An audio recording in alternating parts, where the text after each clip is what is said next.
Сәлем алтын көрермендерім, бүгінгі видеода көбіне қыз келіншектерге, жас аналарға арналған әдісті көрсетейін деп жатырмын.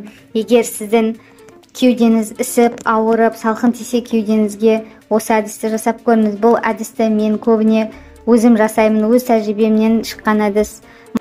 Достар, каналыма тіркеліп, лайк басып және кері байланыс беріп отырыңыздар. Және де қоңыраушаны басып қойыңыздар. Мен әр шыққан видеомда бірінші болып көретін боласыздар. Достарыңызбен бөлісіп қойыңыздар. Ол біздің канал үшін өте маңызды. Ол үшін кәдімгі қарапайым нанды аласыз. Ұн мен су араласқан ғой, бешбармаққа арналған. Яғни ұн мен су араластырасыз да, осылай домалақтап қоясыз. Бұны мен морозильникке салып қойдым, осылай дайындап. Енді осыны дәл осылай пісіріп аламыз 180 градуста.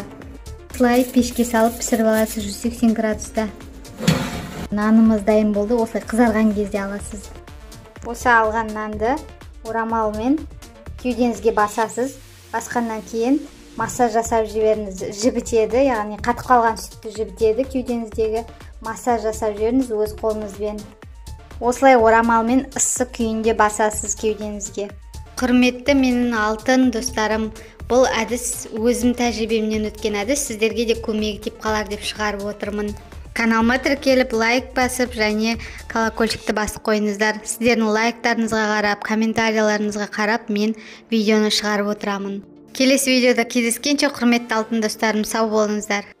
Сәлем, біздің подписчиктерге керемет жаңалық. Менің есімім Венера, осы денсаулық үшін каналының авторы боламын. Егер үйде отырып ауырып басым, тісім, ішім және аяғым қақсады деп ауырып отырсаңыз, онда сізге керемет шешім бар.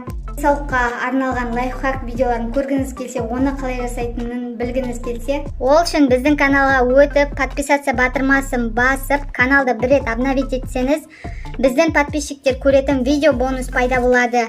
Денсаулық туралы маңызды лайфхак видеоларын жіберіп алмаңыз, достар.